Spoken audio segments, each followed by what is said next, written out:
I never believed that true love could have an expiration date. I always thought that if two people fought for each other, life would not dare to separate them. I was wrong. My name is Mark. And this is the story of the girl who taught me how to love. And the day I learned how to live with emptiness. I saw her for the first time in autumn. That evening, the city was soaked with rain, streetlights reflected in puddles, and people rushed home hiding their faces in scarves. She was standing at a bus stop, holding a book and smiling as if the rain didn't exist. I don't know why I approached her. I wasn't a brave guy. I just said, "Sorry, what are you reading?" She looked up. And in that second, the world became quieter. "A book about people who are afraid to be happy," she said. "What about you?" "I guess I'm one of them." She laughed. So simply. So honestly. As if we had known each other forever. Her name was Anna. We started seeing each other by accident. Coffee after work. Walks without a destination.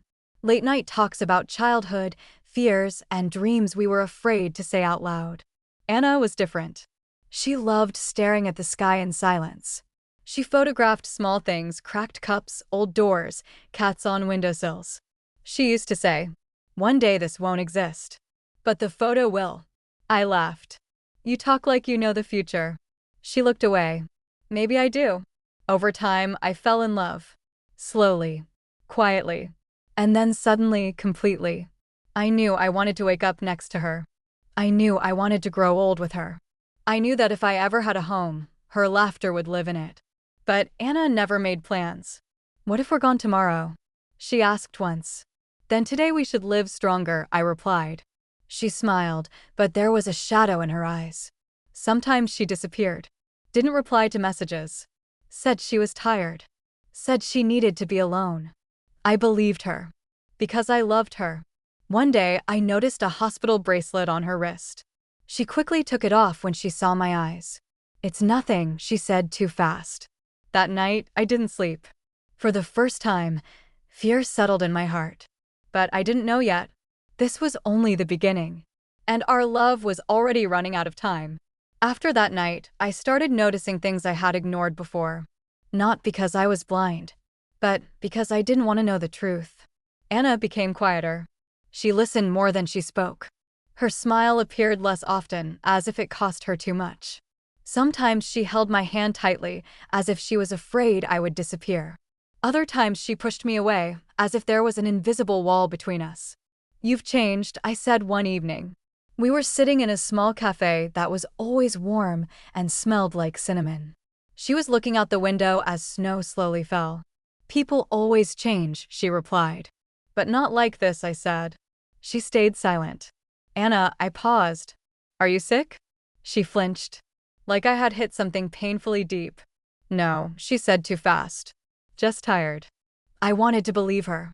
But fear already lived inside me. Over time, her disappearances became more frequent. She could go a whole day without answering. Then she'd come back with apologies and eyes full of guilt. "I can't explain everything right now," she said. "But I love you." And I believed again. Because love makes people naive. One day, I came to her place without warning. I wanted to surprise her. I just wanted to hold her. Anna didn't open the door. A woman in her 50s did. Her eyes were tired but kind. "Are you here for Anna?" she asked. "Yes." "I'm Mark." She froze. "She's in the hospital." The world tilted. "What?" was all I could say. "She asked me not to tell anyone," the woman said softly. "But you deserve to know." I sat in a hospital corridor, staring at white walls. My head was ringing.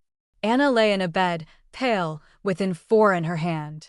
She looked at me and cried. "I didn't want you to find out like this," she whispered. I took her hand. It was cold. "How much time?" I asked. She stayed silent for a long moment. Then said, "They told me, not much."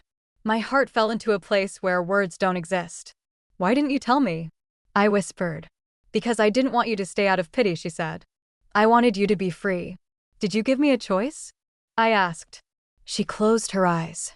That night, I understood. Love is not only happiness. It's also pain. Pain you accept willingly. And I stayed.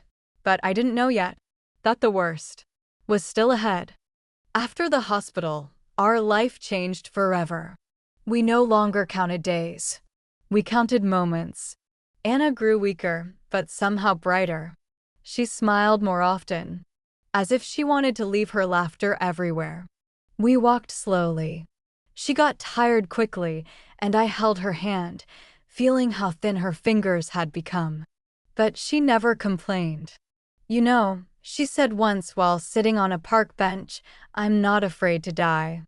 I stayed silent. "I'm only afraid that you'll forget how I laughed." I looked at her. "I'm afraid I'll forget how to breathe without you."